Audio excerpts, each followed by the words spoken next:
Hi, ഇന്ന് ഞാൻ സംസാരിക്കാൻ പോകുന്നത് പെന്തക്കോസ്തുകാരും വിശ്വാസ ഐക്യതയും എന്ന വിഷയമാണ്. ഇത് സംസാരിക്കാൻ കാരണം ജൂലൈ ആദ്യം ഹ്യൂസ്റ്റണിൽ US ഹ്യൂസ്റ്റണിൽ നടന്ന PC NAC 39th PC NACിൽ നടന്ന ചില സംഭവ വികാസങ്ങളുടെ അടിസ്ഥാനത്തിലാണ്. അപ്പോൾ ആ മീറ്റിംഗ് എന്ന് പറയുന്നത് നോർത്ത് അമേരിക്കയിലെ പെന്തക്കോസ്തുകാരുടെ, മലയാളി പെന്തക്കോസ്തുകാരുടെ ഏറ്റവും വലിയ ഒരു പെരുന്നാളെന്ന് നമുക്ക് കൂട്ടാം. ഞാൻ അങ്ങനെ പറയുന്നതുകൊണ്ട് ആരും ഒഫൻഡ് ആകേണ്ട കാര്യമില്ല. കാരണം നമ്മൾ മറ്റ് സമുദായങ്ങളെ എടുക്കും, അല്ലെ സംഘടനകൾ എടുക്കുമ്പോൾ കാത്തലിക്സ്, മാർത്തോമ, യാക്കോബക്കാർക്കൊക്കെ ഈ പെരുന്നാളുകളും തിരുനാളുകളും ഒക്കെ ഉണ്ട്. പക്ഷെ പെന്തക്കോസ്തുകാർക്ക് അതില്ല. അപ്പൊ അതിനവർ സബ്സ്റ്റിറ്റ്യൂട്ട് ചെയ്യുന്നതാണ് കുമ്പനാട് കൺവെൻഷന്, PC NAC, നാക്കോഗ്, പിന്നെ family conference, north family conference, south family conference, ഇങ്ങനെയൊക്കെ പറഞ്ഞു. ഒരു സോഷ്യോളജിക്കൽ നീഡായിട്ട് നമുക്ക് കാണാൻ ഒക്കും.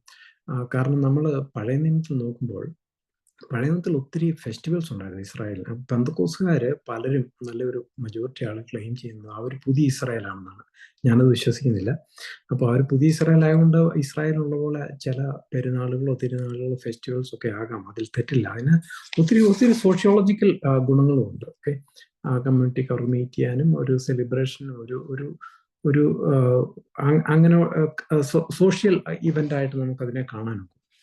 അപ്പൊ അതൊരു തെറ്റായിട്ട് കാണേണ്ട കാര്യമില്ല. ഓക്കെ, അപ്പൊ എന്നാൽ ഇപ്രാവശ്യം അവിടെ നടന്നപ്പോൾ അവിടെ ഒരു ചില ഡിഫറെന്റ്, നമ്മൾ സാധാരണ സംഭവിക്കുന്ന കാര്യങ്ങളിൽ വിപരീതമായിട്ട് ചില കാര്യങ്ങൾ സംഭവിച്ചു. ഒന്ന്, സാധാരണ ഇങ്ങനെയുള്ള കൺവെൻഷനുകളിൽ, പെന്തക്കോസ്തുകാരുടെ കൺവെൻഷനുകളിലൊക്കെ കുറെ റിവൈവൽ പ്രീച്ചേഴ്സിനാണ് വിളിക്കാറ്. കുറെ ബഹളം വെക്കുകയും ചാടുകയും മറിയോടുകയൊക്കെ ചെയ്യുന്ന ആളുകളെയാണ് വിളിക്കാറ്. അതായത് പറഞ്ഞായിട്ട് നമ്മൾ ഇപ്പൊ പെന്തക്കോസ്തുകാരുടെ കൺവെൻഷൻ ഡേയ്സുകളിൽ നോക്കിക്കഴിഞ്ഞാൽ ഷൈൻ ചെയ്ത ആളുകൾ നോക്കിക്കഴിഞ്ഞാൽ സുരേഷ് ബാബു, K.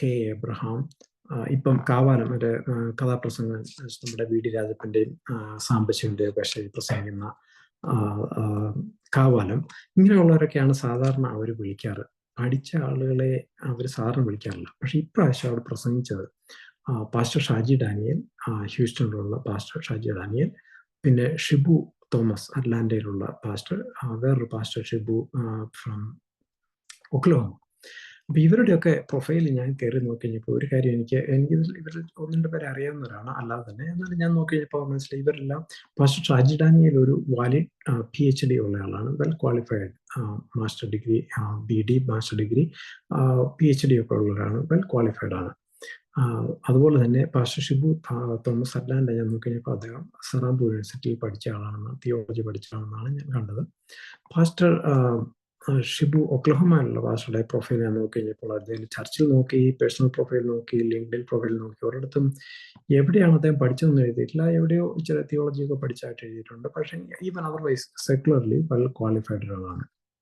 അപ്പോൾ ഇവർ 3 പേരും പ്രസംഗിച്ചപ്പോൾ ഈ വേണ്ടാത്ത കാര്യങ്ങളിലേക്ക് ഉന്തി വീഴിക്കുക, ചാടുക, കാറുക, തുപ്പുക, ഛർദ്ദിക്കുക, ഇങ്ങനെയുള്ള കാര്യങ്ങൾക്ക് എതിരായിട്ട് പ്രസംഗിക്കുകയും, അതിനുശേഷം പാസ്റ്റർ ഷിബു ഒക്ലഹോമ പ്രസംഗിച്ചപ്പോൾ ഇങ്ങനെയുള്ള ആചാരങ്ങൾക്കെതിരെ അദ്ദേഹം പ്രസംഗിക്കുകയും, അതുപോലെ തന്നെ ഈ പെന്തക്കോസ്തുകാർക്കിടയ്ക്ക് ഇങ്ങനെ ആർക്കും വെളിച്ചപ്പാട്, ആർക്കും കയറി എന്തും പറയാം, ആർക്ക് എന്ത് ചെയ്യാം, എന്തും കാണിക്കാം, എന്ത് സംഭവിക്കാം എന്നുള്ള ഈ ശീലം മാറ്റി ഒരു വിശ്വാസ ഐക്യം കൊണ്ടുവരണം എന്ന അഭിപ്രായം അദ്ദേഹം പറയുകയുണ്ടായി.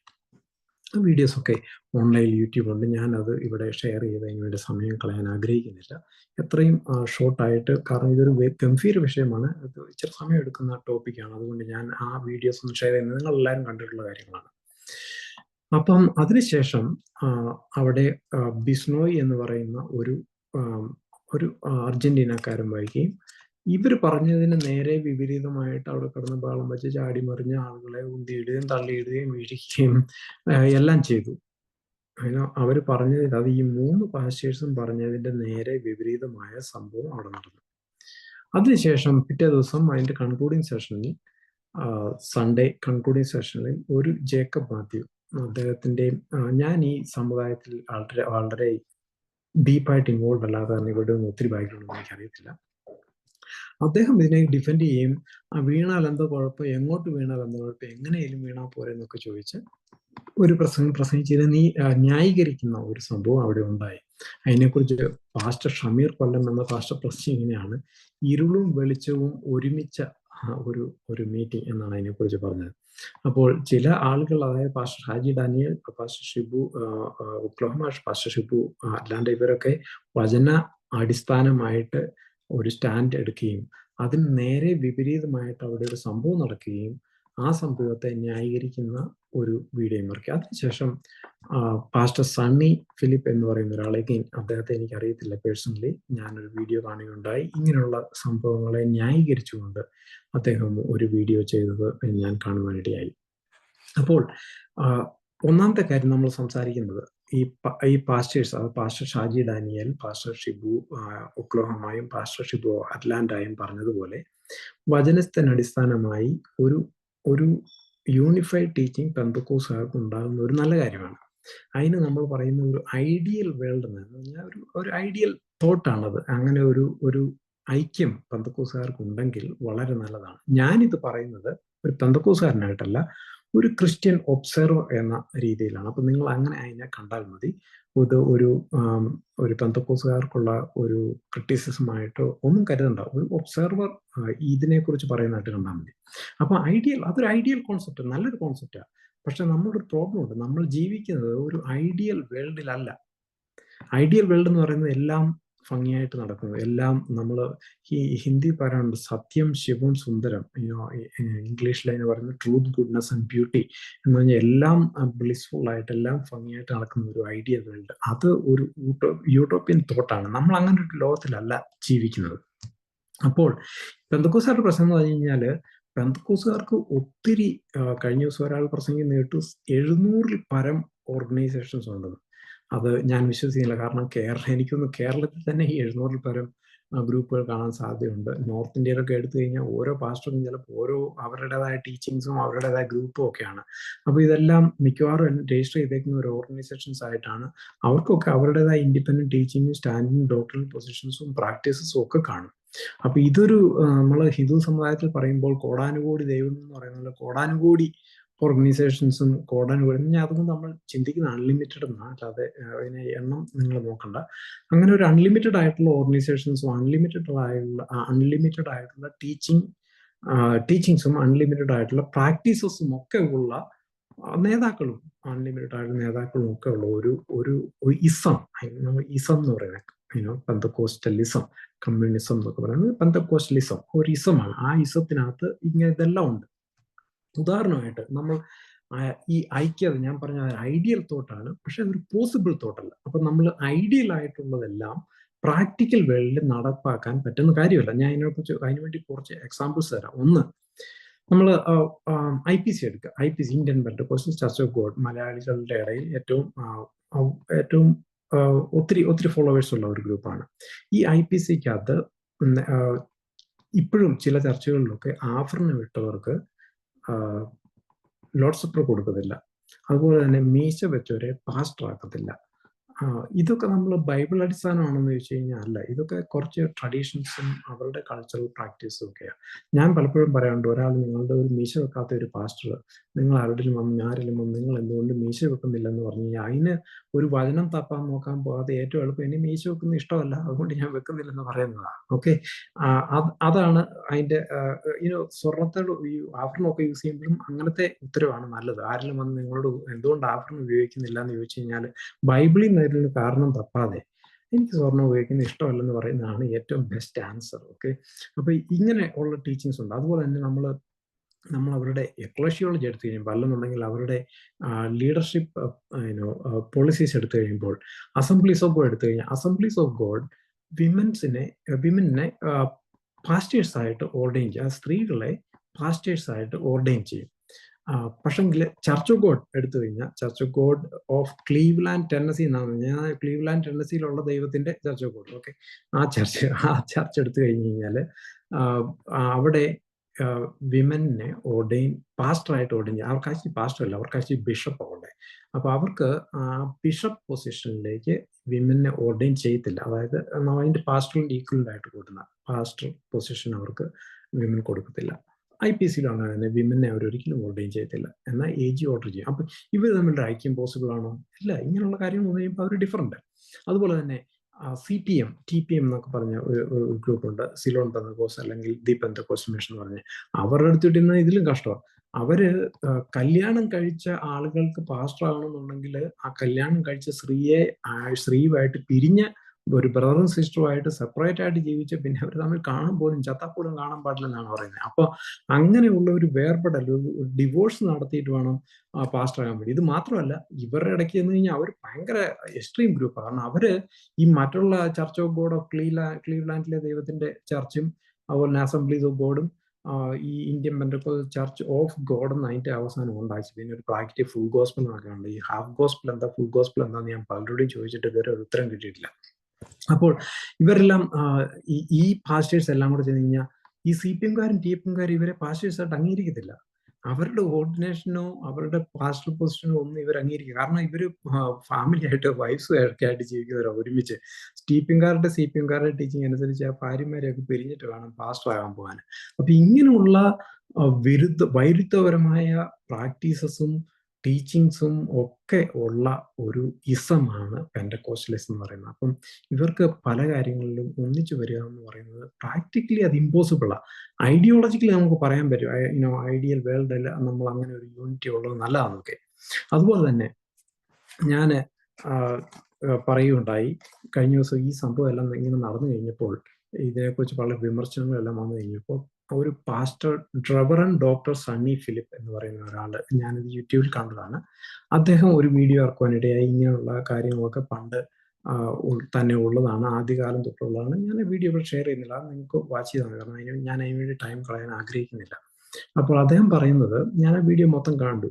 അപ്പോൾ അതിനകത്ത് അദ്ദേഹം പറയുന്നത്, ഇത് നമ്മുടെ പിതാക്കന്മാരുടെ കാലം എന്ന് പറഞ്ഞാൽ അത് ഉദ്ദേശിക്കുന്നത് നമ്മുടെ ചർച്ച് ഫാദേഴ്സിന്റെ ആ പിതാക്കന്മാരല്ല, ഈ IPCയുടെ ഒക്കെ ചർച്ച് ഫാദേഴ്സ്, അല്ലെ ചർച്ച് ഓഫ് ഗോഡ് IPC ഒക്കെ അങ്ങനെയുള്ള ചർച്ച് ഫാദേഴ്സിന്റെ കാലം. ആ കാലത്ത് ഇങ്ങനത്തെ സംഭവങ്ങളൊക്കെ നടന്നിട്ടുണ്ട്, ഒരു പുതിയ കാര്യമൊന്നുമല്ലെന്നൊക്കെയാണ് പറഞ്ഞത്. എന്നിട്ട് അദ്ദേഹം പറയുന്ന ഒരു കാര്യമുണ്ട്.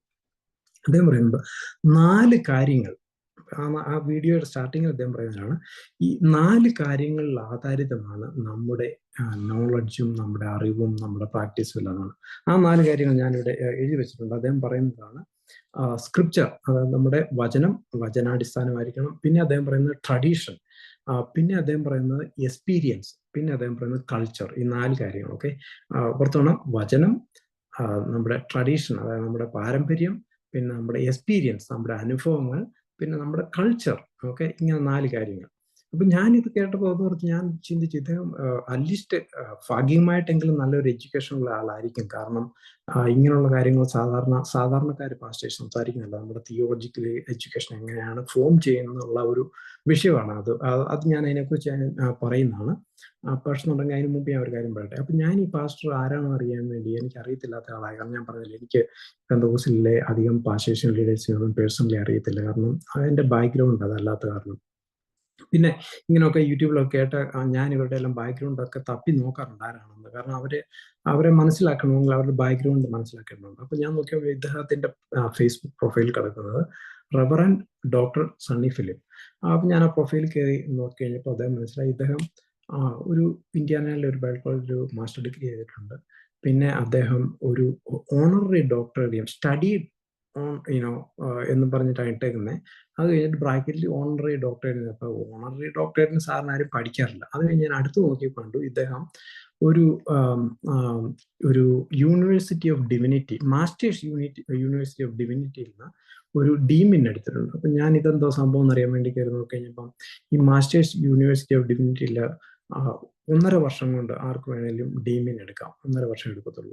സാധാരണ ഒരു അക്രഡിറ്റഡ് ഡീമിൻ ഈ US എവിടെയെങ്കിലും എടുക്കണമെങ്കിൽ മിനിമം 3 years to 5 years എടുക്കും. അപ്പോൾ ഇവിടെ 1.5 വർഷം കൊണ്ട് നിങ്ങൾക്ക് അത് എടുക്കാം. അതുപോലെ ഇതൊരു അക്രഡിറ്റ് അല്ല. അതിന്റെ വെബ്സൈറ്റിൽ ഉള്ളത് ഞാനൊരു അക്രഡിറ്റേഷൻ സ്റ്റാറ്റസിനെ കൊണ്ട് കണ്ടിട്ടില്ല. അവർ അതും ഇതും മെമ്പർഷിപ്പ് എന്നും അസോസിയേഷൻ എന്നും ഒക്കെ എഴുതിയിട്ടുണ്ട്, നോ അക്രഡിറ്റേഷൻ. അതുപോലെ 1.5 വർഷം കൊണ്ട് നിങ്ങൾക്ക് ഒരു ഡീമിൻ കൈ കിട്ടും. അപ്പം ഇങ്ങനെയുള്ള യൂണിവേഴ്സിറ്റിയിൽ പഠിച്ചപ്പോൾ, അതുപോലെ തന്നെ ആ പേര് തന്നെ, ഈ യൂണിവേഴ്സിറ്റിയുടെ പേര് തന്നെ നോക്കി കഴിഞ്ഞാൽ ഭയങ്കര രസമാണ്. നിങ്ങൾ അതൊന്ന് കയറി നോക്കണം. മാസ്റ്റേഴ്സ് യൂണിവേഴ്സിറ്റി ഓഫ് ഡിവിനിറ്റി, അതിന്റെ പേരാണ്. Okay, masters university of divinity. ഞാൻ നിങ്ങളെ കുറിച്ച് ഇത്തരം ഒരു എഡ്യൂക്കേഷന് വേണ്ടി, നിങ്ങളുടെ ഇൻഫർമേഷന് വേണ്ടി പറയുക. യൂണിവേഴ്സിറ്റി എന്ന വാക്കിന്റെ അർത്ഥം ഒരു അംബ്രല്ലയുടെ അണ്ടറിൽ അല്ലെന്നുണ്ടെങ്കിൽ ഒരു റൂഫിന്റെ അണ്ടറിൽ ഒരു ക്യാമ്പസിൽ പല കോളേജുകൾ, അതായത് പല ഫീൽഡിൽ ഡിഗ്രികൾ കൊടുക്കുന്ന കോളേജുകളുള്ള ഒരു അങ്ങനെയുള്ള ഒരു ഇൻസ്റ്റിറ്റ്യൂഷനുടെ പേരാണ് യൂണിവേഴ്സിറ്റി എന്ന് പറയുന്നത്. അതായത് ആ വാക്ക് ഉണ്ടാക്കിയിരിക്കുന്നത് യൂണിറ്റി ആൻഡ് ഡൈവേഴ്സിറ്റി, ഈ രണ്ട് വാക്കുകൾ ജോയിൻ ചെയ്താണ് യൂണിവേഴ്സിറ്റി എന്ന വാക്ക് ഫോം ചെയ്തത്. അപ്പൊ ഈ ഒറ്റ സബ്ജക്റ്റിന് ഒരിക്കലും ഒരു യൂണിവേഴ്സിറ്റി ഉണ്ടാകാൻ പറ്റത്തില്ല. ഫോർ എക്സാമ്പിൾ, നിങ്ങൾക്ക് ഒരു യൂണിവേഴ്സിറ്റി ഓഫ് തിയോളജി ഉണ്ടാക്കാൻ പറ്റത്തില്ല, കാരണം അതൊരു ഓക്സിമോറോണ്. എന്ന് പറഞ്ഞതുപോലെ തന്നെ മാസ്റ്റേഴ്സ് യൂണിവേഴ്സിറ്റി ഓഫ് തിയോളജി, ഈ മാസ്റ്റേഴ്സ് യൂണിവേഴ്സിറ്റി ഓഫ് ഡിവിനിറ്റിക്ക് വേണ്ടി നിങ്ങൾക്ക് ഒരു യൂണിവേഴ്സിറ്റി ഉണ്ടാക്കാൻ പറ്റത്തില്ല. ആ ഹയർ എഡ്യൂക്കേഷൻ, അതായത് ഇപ്പം നിങ്ങൾ തിയോളജിക്കൽ എഡ്യൂക്കേഷൻ്റെ ഒരു ഹയർ എഡ്യൂക്കേഷൻ ഇൻസ്റ്റിറ്റ്യൂഷൻ ഉണ്ടാക്കിയാൽ, അല്ലെന്നുണ്ടെങ്കിൽ ഡിവിനിറ്റിക്ക് വേണ്ടി ഒരു ഹയർ എഡ്യൂക്കേഷൻ ഇൻസ്റ്റിറ്റ്യൂട്ട് ഉണ്ടാക്കിയാൽ, അതിനാണ് നമ്മൾ സെമിനാരി എന്ന് പറയുന്നത്. ട്രിനിറ്റി സ്കൂൾ ഓഫ് തിയോളജി, അല്ലെ Union Theological Seminary, Union Biblical Seminary, ഇവരാരും അതിനൊന്നും യൂണിവേഴ്സിറ്റി എന്ന് പേരിടാറില്ല, കാരണം അവരൊക്കെ പഠിച്ചവരാ. അപ്പൊ ഇങ്ങനത്തെ ഇൻസ്റ്റിറ്റ്യൂട്ട് സാധാരണ ഫോം ചെയ്യുന്നതിനെ പഠിക്കാത്തവരായിരിക്കും. ഇവിടെ തന്നെ ടെക്സസിൽ എനിക്കറിയാം, ഇവിടെ ഒരു യൂണിവേഴ്സിറ്റി ഓഫ് തിയോളജി എന്ന് പറഞ്ഞൊരു ഇൻസ്റ്റിറ്റ്യൂഷൻ ഉണ്ട്. ഞാനത് പഠിച്ചപ്പോൾ അതിനെക്കുറിച്ച് നോക്കി കഴിഞ്ഞപ്പോൾ അവിടെ പോയി കഴിഞ്ഞാൽ 2 വർഷം കൊണ്ട് നിങ്ങൾക്ക് PhD കിട്ടും. ഒന്നും എഴുതി കൊടുക്കണ്ട. എൻ്റെ ഒരു ഫ്രണ്ട് അവിടുന്ന് ഒരു ഡോക്ടറേറ്റ് എടുത്തു. അപ്പം ഞാൻ ചിന്തിച്ച്, ഈ പുള്ളി എങ്ങനെയാണ് ഫ്രണ്ട് ഒരു ഡോക്ടറേറ്റ് എടുത്തത്? പുള്ളിക്ക് ഒരു ഇംഗ്ലീഷ് ഒരു ഫുൾ സെന്റൻസ് ഇംഗ്ലീഷ് എഴുതാൻ അറിയത്തില്ലാത്ത ആളാണ്. അപ്പം ഞാൻ നേരെ ചോദിച്ചാൽ അദ്ദേഹം അപ്സെറ്റ് ആവുമല്ലോ. പുള്ളിയുടെ തന്നെ ഒരു ക്ലോസ് ഫ്രണ്ടിനെ കുറിച്ച് ചോദിച്ചു. അപ്പോൾ പറഞ്ഞു, പുള്ളി മലയാളത്തിൽ എസ്സേ എഴുതി ഒരു 3 പേജിന്റെ പുള്ളിയുടെ മക്കളെ കൊണ്ട് ട്രാൻസ്ലേറ്റ് ചെയ്യിപ്പിച്ച് പഠിപ്പിച്ചു. അതാണ് പുള്ളിക്ക് ഡോക്ടറേറ്റ് കിട്ടിയത്. അപ്പം ഞാൻ ഈ സംഭവം എന്നാണെന്നറിയാൻ വേണ്ടി പേര് നോക്കിയപ്പോൾ ഇതിന്റെ പ്രസിഡന്റ്, അതായത് ഈ യൂണിവേഴ്സിറ്റിയുടെ പ്രസിഡന്റ്, അദ്ദേഹം എവിടെയാണ് പഠിച്ചതെന്ന് നോക്കി കഴിഞ്ഞാൽ അദ്ദേഹം വിഷൻ ഇന്റർനാഷണൽ യൂണിവേഴ്സിറ്റി കാലിഫോർണിയ എന്നാണ് പുള്ളി ഡീമിന് എടുത്തേക്കുന്നത്. അപ്പൊ ആ ഡീമിന് എടുത്ത ആളാണ് ഇവിടെ വന്ന് PhD കൊടുക്കുന്നത്.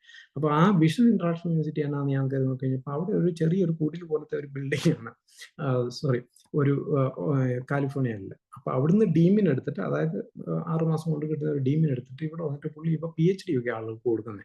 കഴിഞ്ഞ ദിവസം ഞാൻ കണ്ടു ഫേസ്ബുക്കിൽ ഒരു പാസ്റ്റർ ഇട്ടേക്കുന്ന കണ്ടു, അവിടുന്ന് ഒരു ഡോക്ടറേറ്റ് എടുത്തിട്ടേക്ക് കണ്ടു. ഞാൻ കഴിഞ്ഞ 1 വർഷമായിട്ട് ഇതിന്റെ പുറകെ പഠിക്കുകയായിരുന്നു, വളരെ കഷ്ടപ്പെട്ട് ബുദ്ധിമുട്ടി എന്നൊക്കെ പറഞ്ഞ് ഇതിന്റെ ഇവിടുന്ന് ഒരു ഡോക്ടറേറ്റ് വാങ്ങിച്ചിട്ട് ഫേസ്ബുക്ക് ഇട്ടേക്കുന്നുണ്ട്. ഇതൊക്കെ വളരെ കഷ്ടം. അപ്പം ഇങ്ങനെയുള്ള നമ്മൾ ഈ ഓണററി ഡോക്ടറേറ്റ് എന്ന് വെച്ച് അങ്ങനെയുള്ളവർ എടുത്തിട്ട് അതിന്റെ പേരിന് മുന്നേ ഡോക്ടർ എന്ന് വെക്കുന്നത് ഒരു ആക്ച്വലി അതൊരു അക്സെപ്റ്റബിൾ സ്റ്റാൻഡേർഡ് അല്ല. ഓണററി ഡോക്ടറേറ്റ് കൊടുക്കുന്നവർ അത് പേരിന് മുമ്പിൽ വെക്കരുതെന്നാണ് സാധാരണ എക്സ്പെക്ട് ചെയ്യുന്നത്.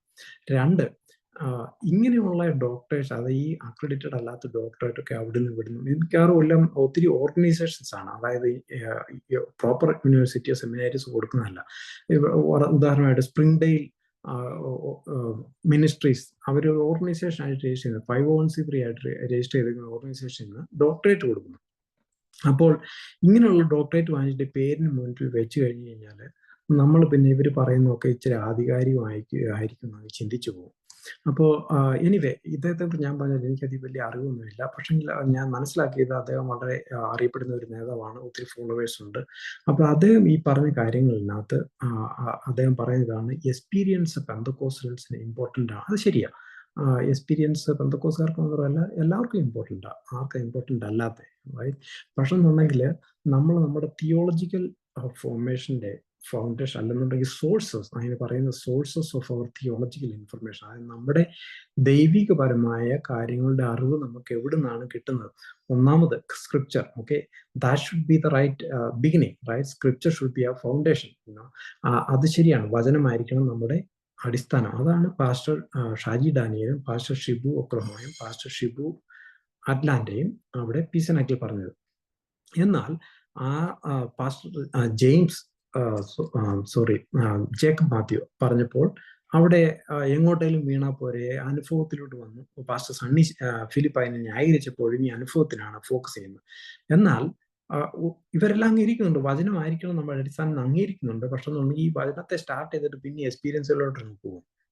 അത് വേണ്ടെന്നല്ല ഞാൻ പറയുന്നത്. പക്ഷെങ്കിൽ നമ്മുടെ ഈ 4 കാര്യങ്ങൾ ഇദ്ദേഹം പറഞ്ഞത്, ആ 4 അത് ഞാൻ എന്നാന്ന് പറയാൻ പോകണം. അതുപോലെ തന്നെ ഈ 4 കാര്യത്തിന്റെ ഓർഡർ ഇമ്പോർട്ടൻ്റ് ആണ്. 4 കാര്യം മാത്രം ഉണ്ടായാൽ പോലെ, ഇതിന്റെ ഓർഡർ ഇമ്പോർട്ടൻ്റ് ആണ്. അപ്പൊ പ്രൈമറി എന്ന് പറയുന്നത് നമ്മുടെ എപ്പോഴും വചനമായിരിക്കണം അടിസ്ഥാനം. രണ്ടാമത്തെ കാര്യം അദ്ദേഹം പറഞ്ഞത് സ്ക്രിപ്ചർ കഴിഞ്ഞാൽ ട്രഡീഷൻ എന്നാണ്.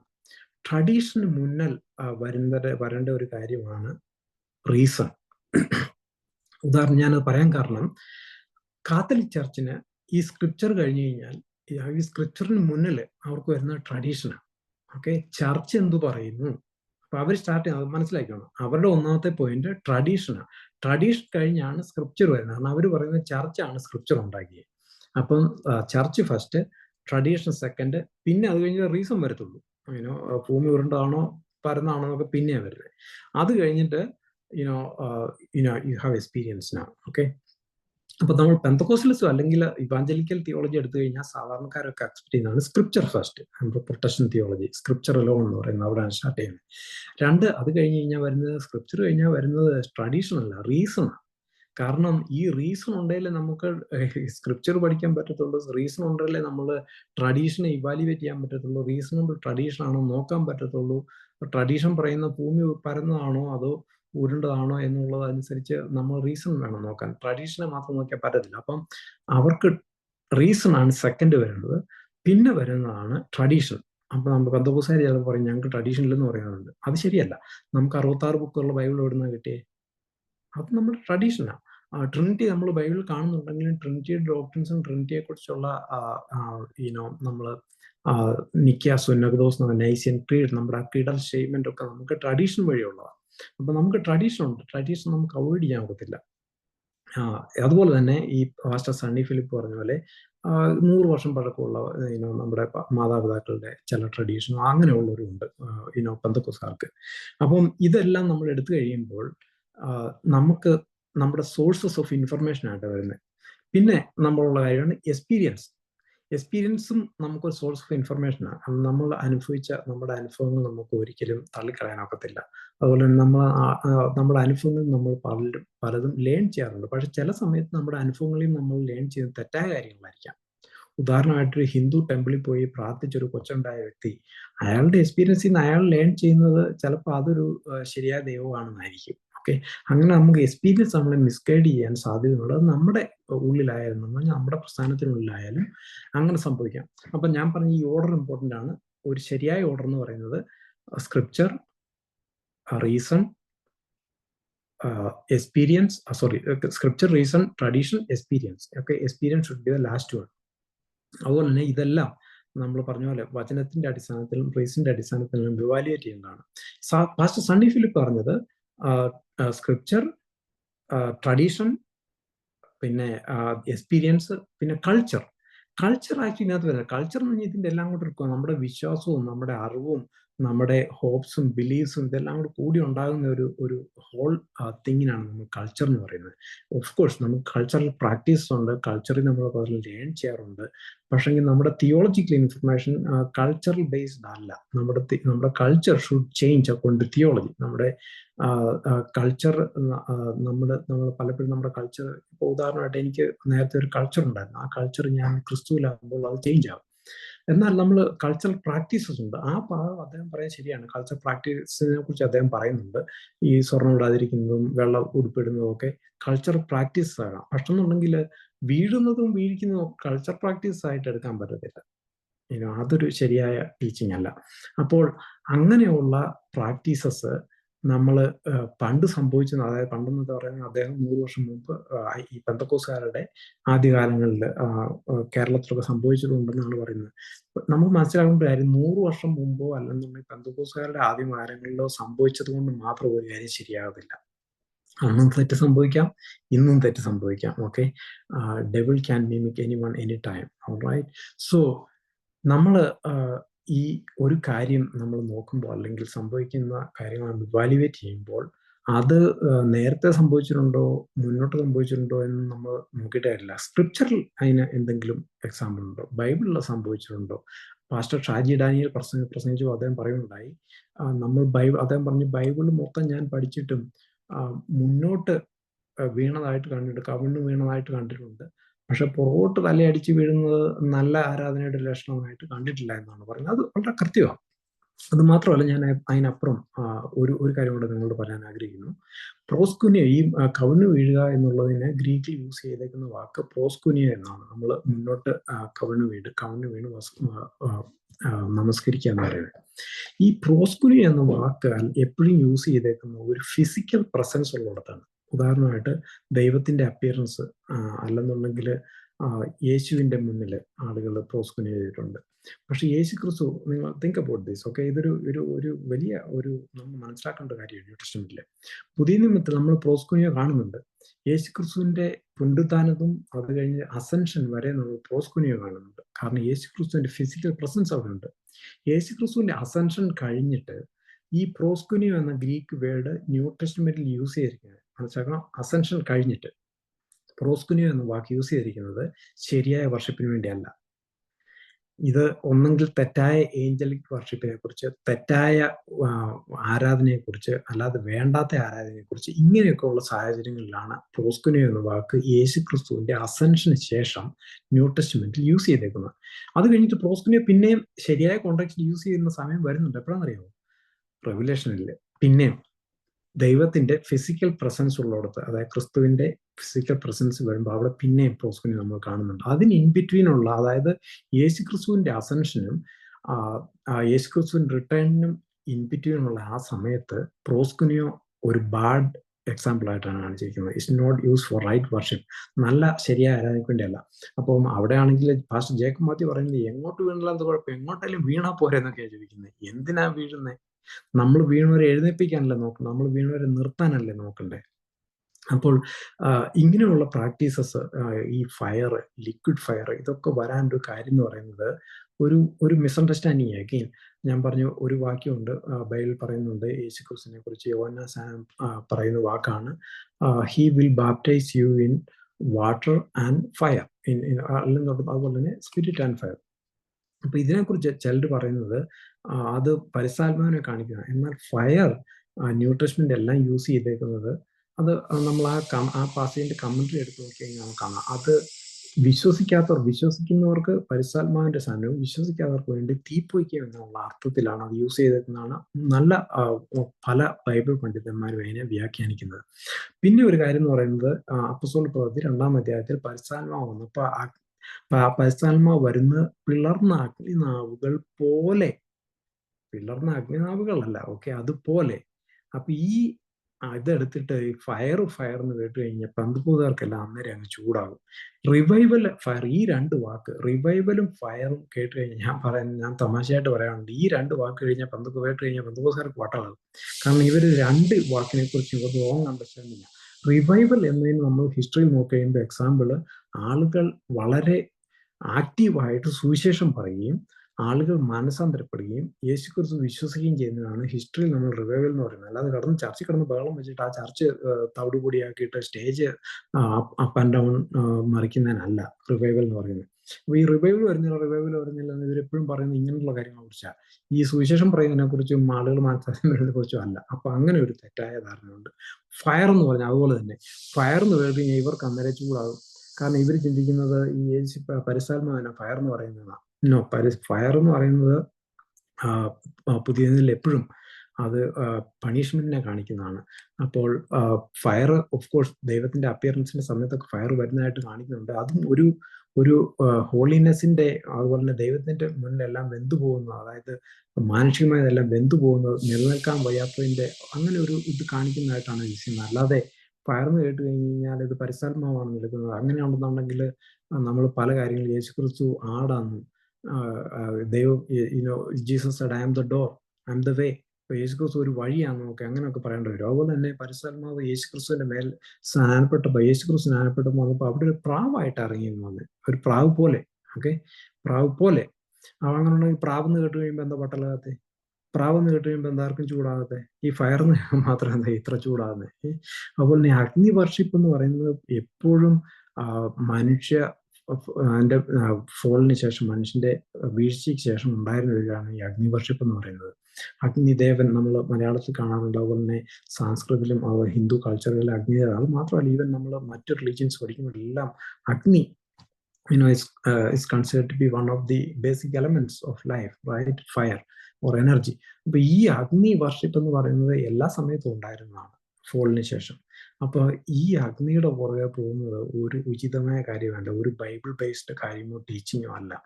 അപ്പോൾ ഈ കാര്യങ്ങൾ മനസ്സിലാക്കി പെന്തക്കോസ്തുകാർക്ക് ഐക്യം ഉണ്ടാകുക എന്ന് പറയുന്നത് പറ്റുന്ന കാര്യമല്ല. കാരണം വാളിലെടുത്തവനെല്ലാം വെളിച്ചപ്പാടാണ്. ഞാൻ അതിന് 1-2 എക്സാമ്പിളുകൾ പറയാം. എറണാകുളത്ത് ഒരു ബൈബിൾ കോളേജ് ഉണ്ട്. പെന്തക്കോസ്തുകാരുടെ ഒരു ബൈബിൾ കോളേജ് കാണുന്ന ഒരു ലീഡറാണല്ലോ പെന്തക്കോസ്തുകാരുടെ. അദ്ദേഹം പഠിപ്പിക്കുന്നത് ഇപ്പോൾ യേശുക്രിസ്തു ദൈവമല്ല, പിതാവാണ് ദൈവം, യേശുക്രിസ്തുവിനെ അയച്ച യേശു രക്ഷകൻ മാത്രമാണെന്നാണ്. അദ്ദേഹം പാസ്റ്റേഴ്സിനെ പഠിപ്പിക്കുന്ന ആയിരക്കണക്കിന് പാസ്റ്റേഴ്സിനെ പഠിപ്പിച്ചു വിടുന്ന ആളാണ്. ഫേസ്ബുക്ക് കണ്ടിന്യൂസ് ആയിട്ട് പോസ്റ്റ് ഇടുന്നുണ്ട്. ഞാൻ അദ്ദേഹത്തെ കറക്റ്റ് ചെയ്യാൻ നോക്കി, അദ്ദേഹം കേൾക്കത്തില്ല. ഈ പോസ്റ്റ് ഇങ്ങനെ കണ്ടിന്യൂ ചെയ്തുകൊണ്ടിരിക്കുക. അതിനുശേഷം നമ്മൾ ഹിസ്റ്ററിയിൽ നോക്കിക്കഴിഞ്ഞാൽ പെന്തക്കോസ് ഫോർമേഷൻ അസൂസ സ്ട്രീറ്റ് മൂവ്മെന്റ് ഉണ്ടായി. പെന്തക്കോസ്റ്റൽസ് ഒക്കെ സ്റ്റാർട്ട് ചെയ്ത് കൃത്യം 10 വർഷത്തിനുള്ളിൽ അവിടെ ഒരാൾക്ക് അനുഭവം കിട്ടി. അപ്പോൾ ഈ പാസ്റ്റർ സണ്ണി ഫിലിപ്പ് പറയുന്നത് ഒരു അനുഭവം, experience based theology. Okay, theology എക്സ്പീരിയൻസിൽ നിന്ന് ഫോം ചെയ്ത തിയോളജി. അവിടെ ഒരാൾക്ക് ഒരു പ്രവചനം കിട്ടി. യഥാർത്ഥ സ്നാനം പിതാവിന്റെയും പുത്രന്റെയും പരിശുദ്ധാത്മാവിന്റെ നാമത്തിലല്ല, അത് യേശുവിന്റെ നാമത്തിലാണ്. ഒരു പാസ്റ്റർക്ക് ഒരു വെളിപ്പാട് കിട്ടിയത്. പെന്തക്കോസ്തിലെ അന്നത്തെ ലീഡറായ ഒരു പാസ്റ്റർക്ക് അതിനകത്തെ ഒരു റിവൈവൽ പ്രീച്ചറായിട്ട് അവിടെ പ്രീച്ചിങ് നടന്നുകൊണ്ട് ആ റിവൈവൽ മെസ്സേജിൽ അദ്ദേഹം പ്രസംഗിച്ചതാണ്. അന്ന് ഉണ്ടായിരുന്ന മജോറിറ്റി ആളുകൾ, അതായത് അന്ന് പെന്തക്കോസ്തിൽ ഉണ്ടായിരുന്ന മജോറിറ്റി ആളുകൾ പെന്തക്കോസ്തലിസം വിട്ടിട്ട് യേശുനാമത്തിൽ പോയി. അതിന് വണ്ണസ് പെന്തക്കോസ്റ്റൽസ് എന്ന് പറയുന്നത്. വണ്ണസ് യേശുനാമം എന്ന് പറയുന്ന ഒരു പെന്തക്കോസ്റ്റൽ ചർച്ച. ഓക്കെ, കാരണം അവരും അന്യഭാഷ പറയുന്നവരാണ്. അത് നമ്മൾ മനസ്സിലാക്കണം. ഈ എക്സ്പീരിയൻസിനെ ബേസ്ഡ് നമ്മൾ തിയോളജി ഫോം ചെയ്ത കഴിഞ്ഞു കഴിഞ്ഞാൽ ഇങ്ങനെയുള്ളിടത്തൊക്കെ എത്തിപ്പെടും. അപ്പൊ ഈ വണ്ണസ് പെന്തക്കോസ്റ്റലിന്റെ ടീച്ചിങ് അനുസരിച്ച് ട്രിനിറ്റി തെറ്റാ. ട്രിനിറ്റി ഉണ്ട് അവർക്ക്. അവർ പറയുന്ന ട്രിനിറ്റി എന്ന് പറഞ്ഞാൽ പിതാവ് പുത്രനായിട്ട് വന്നു, പുത്രൻ പരിശുദ്ധാത്മാവായിട്ട് വന്നു, ഇത് മൂന്നും ഒന്നാണ്. 3 പേര് ഒരു വ്യക്തിയാണ്, 3 വ്യക്തിയില്ല. അതാണ് വണ്ണസ് പെന്തക്കോസ്റ്റൽ എന്ന് പറയുന്നത്. അപ്പൊ ഈ പെന്തക്കോസ്റ്റൽ ബേസിക്കലി അന്യഭാഷ പറയുന്ന ഈ ഗ്രൂപ്പ് അന്യഭാഷയെ പരിശുദ്ധാത്മാവിന്റെ നിറവിന്റെ അടിസ്ഥാനമായിട്ട് കാണുന്ന, അല്ലെങ്കിൽ തെളിവായിട്ട് കാണുന്ന ഇങ്ങനെയുള്ള ഗ്രൂപ്പുകളിൽ ഇങ്ങനെയുള്ള എക്സ്പീരിയൻസ് ബേസ്ഡ് തിയോളജി പലപ്പോഴും ഫോം ചെയ്യാറുണ്ട്. അതുപോലെ തന്നെ നിങ്ങളിപ്പോൾ ഒരു പുതിയൊരു ടീച്ചിങ് ഉണ്ട്, നല്ലൊരു പുതിയൊരു പ്രാക്ടീസ് ഉണ്ട്, നിങ്ങളതിനെ എഗ്രി ചെയ്തില്ലെന്നുണ്ടെങ്കിൽ അവരുടെ ടൈം വന്നാൽ അവർ വേറെ അടുത്ത ഒരു പുതിയ പേരിട്ട് ന്യൂ ഇന്ത്യ അല്ലെങ്കിൽ new America, New Texas Church of God, അല്ലെങ്കിൽ ന്യൂ ടെക്സസ് ചർച്ച്, അല്ലെങ്കിൽ Church of God of Chattanooga Tennessee, Cleveland എന്നുള്ളതുമായിട്ട് വേറൊരു പേരിട്ട് അടുത്ത ചർച്ച് ഓഫ് ഗോഡ് ഉണ്ടാക്കി അവരടുത്ത പെന്തക്കോസ്റ്റൽസ് സ്റ്റാർട്ട് ചെയ്യും. ഇതിനകത്ത് യൂണിറ്റി കൊണ്ടുവന്ന് പറഞ്ഞാൽ പറ്റത്തില്ല. It's not practically possible. കാരണം വാളെടുത്തവനെല്ലാം ഇതിനകത്ത് വെളിച്ചപ്പാടാണ്. ആർക്കും എന്തും പഠിപ്പിക്കാം, ആർക്കും എന്തും ചെയ്യാം എന്നുള്ള ഒരു സ്ഥിതിയിലാണ്. എന്നാൽ കുറച്ച് അറ്റ്ലീസ്റ്റ് ബേസിക് കാര്യങ്ങളിലും ഒരു ഐക്യമുള്ളതൊക്കെ നല്ലതാണ്. അത് ആക്ച്വലി ഉണ്ട് തന്നെ. കാരണം ഈ വണ്ണസ് പെന്തക്കോസ്തുകാരെ മാറ്റി നിർത്തി കഴിഞ്ഞാൽ, അതുപോലെ ഈ ലിക്വിഡ് ഫയറും സോളിഡ് ഫയറും ഒക്കെ മാറ്റി കഴിഞ്ഞ് കഴിഞ്ഞാൽ ഇവരെല്ലാം നമ്മൾ ഫണ്ടമെന്റൽ നമ്മൾ അപ്പോസ്റ്റലിക് ക്രീഡൊക്കെ വിശ്വസിക്കുന്നവരാണ്. അങ്ങനെയുള്ള ഐക്യം ഓൾറെഡി ഉണ്ട്. ഓൺ ദി അതർ സൈഡ് ഇവരെല്ലാം കൂടെ ഒരുമിച്ച് കൊണ്ടുവന്ന ഒരു ഐക്യം എന്ന് പറഞ്ഞു കഴിഞ്ഞാൽ അത് പറ്റത്തില്ല. അത് പാസ്റ്റർ അമീർ പറഞ്ഞ പോലെ ഇരുളും വെളിച്ചവും പീസിനാക്കിൽ ഒരുമിച്ച് എന്ന് പറഞ്ഞ പോലെ അവിടെ തന്നെ നമ്മൾ കണ്ടു 3 പാസ്റ്റേഴ്സിനെ എതിരായിട്ട് പ്രസംഗിച്ചോടത്ത് തന്നെ വേറൊരാൾ ഇതിനെ ന്യായീകരിക്കുകയും പിന്നെ റവറൻ ഡോക്ടർ സണ്ണി ഫിലിപ്പ് അതിനെ ന്യായീകരിക്കുകയും അതിനെല്ലാം വിപരീതമായിട്ട് പ്രസംഗിച്ചതിനെല്ലാം വിരുദ്ധമായിട്ട് സാറ്റർഡേ വൈകിട്ട് അവിടെ മീറ്റിംഗിൽ ആളുകളെ വീഴിക്കുകയും എല്ലാം ചെയ്യുന്നത് നമ്മൾ കണ്ടു. കാരണം ഇതൊരു വൈരുദ്ധ്യ പഠിപ്പീരുള്ള ഒരു ഇസമാണ്. ഇവരെ ഒരുമിച്ച് എന്ന് പറഞ്ഞാൽ ഡോക്ടറിനലി ടീച്ചിങ് വൈസ് ഇവരെ ഒരുമിക്കുക എന്ന് പറഞ്ഞാൽ പറ്റത്തില്ല. CPM-കാരായാലും മറ്റു പാസ്റ്റേഴ്സിനെ അംഗീകരിക്കുമോ? കല്യാണം കഴിച്ച് വൈഫിൻ്റെ കൂടെ ജീവിക്കുന്ന പാസ്റ്റേഴ്സിനെ അവർ അംഗീകരിക്കുമോ? ഇല്ല. എന്ന് പറഞ്ഞ പോലെ തന്നെയാണ് മറ്റു കാര്യങ്ങൾ. വിമൻ പാസ്റ്റേഴ്സിനെ AG-കാരല്ലാത്തവർ അംഗീകരിക്കുമോ? ഇല്ല. അപ്പോൾ ഈ ഐക്യത ഒരു ഐഡിയൽ ആണെന്നുണ്ടെങ്കിലും പ്രാക്ടിക്കലി അത് നടക്കുന്ന കാര്യമല്ല. അതിനുവേണ്ടി ടൈം വേസ്റ്റ് ചെയ്തിട്ട് കാര്യമില്ല. PC-നാക്ക് അടുത്ത വർഷം ചെയ്യുന്നവർക്ക് എൻ്റെ അഡ്വൈസ് ഇതാണ്: പഠിച്ച പാസ്റ്റേഴ്സിനെ അവർ അവിടെ വിളിക്കല്ല്. ഇങ്ങനെ വീഴിക്കുകയും കഥാപ്രസംഗം നമ്മുടെ കാവാരത്തിനെയൊക്കെ വിളിച്ച് കുറെ ബഹളം വെച്ച് റിവൈവലും ഫയറും ലിക്വിഡ് ഫയറും സോളിഡ് ഫയറും ഉണ്ടാക്കി കൊടുക്കുക. ആളുകൾ ഹാപ്പി ആയിരിക്കും. അറ്റ്ലീസ്റ്റ് പഠിച്ചവരെ വിളിച്ചു കഴിഞ്ഞാൽ ഇങ്ങനെയൊക്കെ ബൈബിൾ അടിസ്ഥാനമായിട്ടുള്ള കാര്യങ്ങളൊക്കെ പറയും, ശരിയായ കാര്യങ്ങളൊക്കെ പഠിപ്പിക്കും. അത് പ്രോബ്ലം ആകും. Alright, God bless you all. Thank U.